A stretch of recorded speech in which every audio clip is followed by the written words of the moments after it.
জায়গা পেয়েছে। আর হাওড়ার জন্য কাজের ক্ষেত্রে কী কী প্রায়োরিটি দেবেন, কী কী আপনার ইচ্ছা আছে, স্বপ্ন আছে হাওড়ার জন্য? আমি বিধায়ক নির্বাচিত হয়েছিলাম, আজকে সরকার আমাকে মন্ত্রী করেছে, কিন্তু এখনও আমি জানি না যে আমি কোন বিভাগের মন্ত্রী।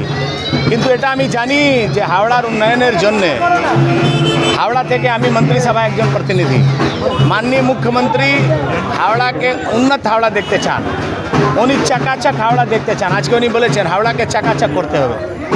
আমার যা ভূমিকা থাকবে এর মধ্যে আমি করব। আমি এই কয়েকদিনের মধ্যে হাওড়া হসপিটালের পরিদর্শন করেছি, হাওড়া জেলের পরিদর্শন করেছি, হাওড়া পুলিশ মর্গের পরিদর্শন করেছি, সত্যবালা আইডি হসপিটাল পরিদর্শন করেছি। অনেক স্কুল কলেজের স্থিতি আমি নিজে জানি। বুধবার দিন আমাদের ক্যাবিনেট মিটিং, সেই দিন আমি আমার যে প্রায়োরিটি সে সমস্ত বিষয়ে মাননীয় মুখ্যমন্ত্রীর কাছে রাখবো, হাউসের কাছে রাখবো। যার মধ্যে সব থেকে প্রায়োরিটি হচ্ছে হাওড়া জল নিকাশি ব্যবস্থা। তার ডিপিআর তৈরি হয়েছে 4700 কোটি টাকার প্রজেক্ট, সেটা আমি মাননীয় মুখ্যমন্ত্রীর সামনে রাখবো। হাওড়া জেনারেল হসপিটালকে সুপার মাল্টি স্পেশালিস্ট হসপিটাল করা হোক, এই আমার প্রস্তাব।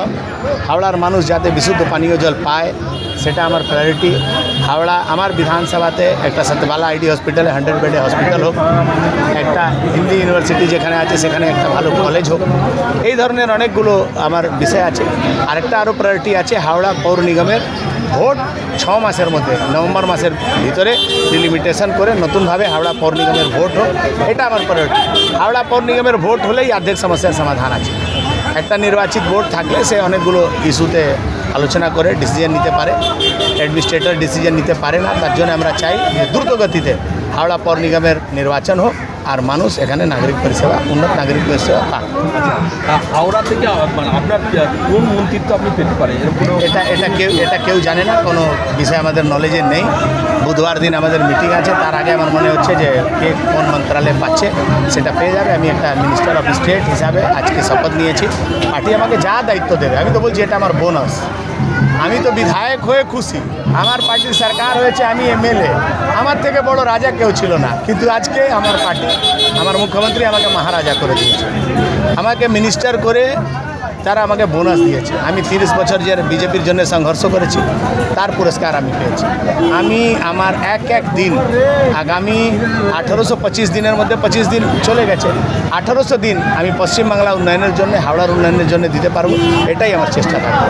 আচ্ছা, আর একটা জিনিস যে এই যে আপনি মন্ত্রী হয়েছেন, হাওড়া শিল্প গত কয়েক বছরে হাওড়া শিল্পের জন্য কী করবেন?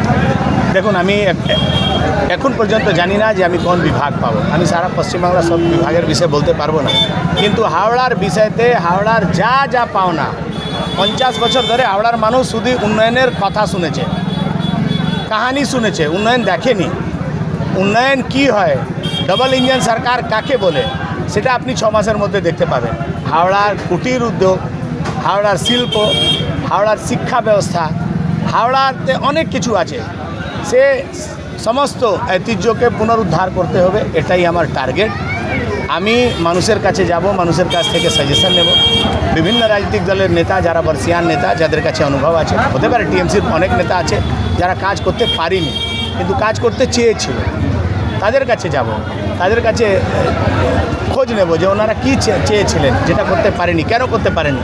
এই সমস্ত বিষয় শুনে সবার সাজেশন নিয়ে আমরা হাওড়াকে উন্নত হাওড়া করার জন্য কাজ করব। গত শনিবার প্রাক্তন মন্ত্রী অরূপ রায়ের বাড়িতে হামলা হয়েছে, বিজেপি কর্মীরা গিয়ে চোর স্লোগান দিয়েছে বাড়িতে এবং তিনি মানসিকভাবে আহত হয়েছে। এবং এই ঘটনাটাকে কী চোখে দেয়? 2021 ভুলে গেছেন মনে হচ্ছে। 2021-এ কয়েকশো বিজেপি কর্মীদের খুন হয়েছে, 350 থেকে বিজেপি কর্মীরা বলি হয়েছে তাদের, তারপরে আমরা এই সরকার পেয়েছি। আজকে যারা এই কথা বলছে, আজকে যদি টিএমসি জিতে যেত, 100 থেকে বেশি বিজেপি ছেলেদের মার্ডার হতো, কেউ বাড়িতে থাকতে পারতো না। উনি তো বাড়িতে আছেন, যদি উনি চুরি করে থাকেন তাহলে লোক চোর বলবে, যদি উনি চুরি করে না থাকেন সে উনি প্রমাণ করবেন। বিজেপি এর মধ্যে নেই। আমরা কোনো, আপনি প্রথম দিন থেকেই দেখছেন আমার রাজ্য সভাপতি বলছে আমরা কারো কিছু দখল করব না, আমরা কোনো জায়গা প্রতিশোধ নিতে যাব না। কিন্তু মানুষের রোষের কী করবেন? বিজেপি কর্মীকে তো আমি আটকে দেবো, কিন্তু যাদের উপরে আপনি প্রতারণা করেছেন, যাদের টাকা চুরি করেছেন, যাদের বাড়ির লোককে মেরেছেন, তারা যদি প্রতিবাদ করবে, প্রতিশোধ নেবে, তার মধ্যে আমাদের রোল কোথায়? আমরা ল অ্যান্ড অর্ডার ঠিক করতে পারি, এফআইআর করবে যারা করতে পারে নিশ্চিত। সবার জন্য আইন আছে, উনি এফআইআর করুন, তদন্ত হবে, যদি কেউ ভুল করে থাকে তার বিরুদ্ধে অ্যাকশন হবে। তিনি বলছেন যে এর আগেও আপনার দল পরাজয় হয়েছে কিন্তু এবং তারা বুক ফুলিয়ে রাজনীতি করেছে। এই জায়গায় আজকে যেটা দেখা যাচ্ছে যে এরকম পরিস্থিতি উনি কোনোদিন দেখেনি। না না, এটা উনি ঠিক বলছেন না। তৃতীয়বার জেতার পর টিএমসি, প্রথমবার না, তৃতীয়বার টিএমসি জেতার পর 2 মে 2021 হাজার হাজার মানুষ বিজেপির কর্মীরা বাড়ি ছেড়ে অন্য প্রদেশে গেছে, তাদের ঘর বাড়ি লুট হয়েছে, আগুন দেওয়া হয়েছে, গর্ভবতী মহিলাদের পেটে লাথি মারা হয়েছে, মার্ডার করা হয়েছে, মেরে ঝুলিয়ে দিয়েছে। এটা উনি এখন আর মনে পড়বে না, এইসব মনে পড়ে না। এটা মানুষের রোষ, যা করেছেন সেটা ভুগতে হবে, আর কোনো উপায় নেই। লাস্ট প্রশ্ন দাদা, উনি নিজে বলছেন যে সেদিন শনিবারের ঘটনার পর তাকে দল থেকে কেউ খোঁজখবর নেয়নি। সমীর পাজা বাড়ি ছাড়া, এমপিরা আক্রান্ত হচ্ছে, কর্মীরা আক্রান্ত হচ্ছে, দল তাদের পাশে নেই। কি বলবেন? আমি তো এটা আগেই বলেছিলাম, এটা রাজক দল, এটা ছেলেদেরকে নেতাদেরকে লেলিয়ে দিয়ে উল্টোপাল্টা কাজ করায়।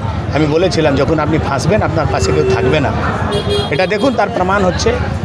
কার কার কাজে জাহাঙ্গীরের পিছনে কেউ নেই, অরূপ রায়ের পিছনে কেউ নেই, অনেক নেতা ঘর ছাড়া আছে, তাদের পিছনে কেউ নেই। ওই ভিডিও কনফারেন্সিং করলে মানুষের পাশে থাকা যায় না। 2021-এ যখন আমার পার্টির কর্মীদের উপরে হামলা হয়েছিল, তারা ঘর ছাড়া ছিল, তখন আমি থানার সামনে বিরোধ প্রদর্শন করছিলাম, বাড়িতে লুকিয়ে ছিলাম না। মানুষের পাশে থাকতে হবে। আপনি যাদেরকে লেলিয়ে দিয়ে ভুল শিখিয়েছেন, যাদের আপনি ঘর লুট করেছেন, তারা কি ছেড়ে দেবে? এটা তো মানুষের স্বভাব আছে, বিজেপির এর মধ্যে নেই। কিন্তু মানুষ যদি নিজের প্রতিশোধ নিতে যায়, তার মধ্যে আমরা কি করতে হবে? আমরা ল অ্যান্ড অর্ডার মেনটেন করতে পারি, এর থেকে বেশি কিছু করতে পারি। দাদা, জায়গায় জায়গায় তৃণমূলের যারা নেতৃত্ব রয়েছে বা যারা গুন্ডামি করেছে, তাদেরকে নিজেরা স্বঘোষিত বিজেপির কর্মী বলে পরিচয় দিচ্ছে, কি বলবেন? দেখুন, বিজেপি রাজ্য সভাপতি, আমাদের তো পার্টি প্রেসিডেন্সিয়াল পার্টি, রাজ্য সভাপতির নির্দেশ, কোনো মতেই কোনো অন্য টিএমসির কোনো নেতাকে বিজেপিতে যোগ করানো যাবে না। বিশেষ করে যারা ভ্রষ্ট আছে, যারা মার্ডারি আছে, যাদের উপরে এলিগেশন আছে, তাদের থেকে বিজেপিকে দূর থাকতে বলেছে। এরকম কোনো লোককে ভারতীয় জনতা পার্টি বিজেপিতে নেবে না। আপাতত এটা জয়েনিং স্থগিত আছে। অনেক জায়গায় বলছে ভালো তৃণমূল, খারাপ তৃণমূল, এইটার মানেটা কি? সেক্ষেত্রে অরূপ রায় দেখুন, সব দলেই ভালো খারাপ লোক থাকে। টিএমসিতেও আছে, সিপিএমেও আছে, কংগ্রেসেও আছে, বিজেপিতে খারাপ লোক নেই, বিজেপিতেও খারাপ লোক আছে। কিন্তু পার্টি এখন বলেছে যে টিএমসির কোনো লোককে বিজেপিতে যোগ করানো যাবে না। ভালো তৃণমূল কিচ্ছু না, কোনো লোককে জয়েন করানো যাবে না। পার্টি পরে ডিসিশন নেবে, যখন পার্টি বলবে যে নিতে হবে, তখন আমরা দেখব যাদের সমাজের মধ্যে মান্যতা থাকবে, অ্যাকসেপ্টেন্স থাকবে, সেসব লোককে আমরা নিশ্চিতভাবে নেব। Thank you.